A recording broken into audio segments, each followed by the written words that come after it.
நம்பமுடியாத ஆரோக்கிய நன்மைகளை புரிந்துகொள்வதற்காக ரிஸ்ஹில் நேச்சுரல் உடனான பயணத்திற்கு வரவேற்கிறோம். இன்று நாம் முருங்கை கீரை தேநீர் பற்றி பார்க்கப் போகிறோம். இந்த சூப்பர் ஃபுட் எப்படி செய்து ருசிப்பது என்று பார்ப்போம். ஒரு கைப்பிடியளவு முருங்கை கீரை இலைகளை எடுத்துக்கொள்ளவும். பின்னர் அதை சுத்தம் செய்யவும். 2 கப் தண்ணீரை கொதிக்க வைக்கவும்.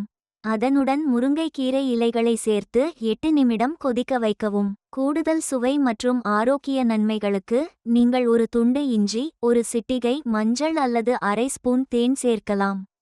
தேநீரை ஒரு கோப்பையில் வடிகட்டவும். உங்கள் முருங்கை கீரை தேநீர் பருக தயாராக உள்ளது.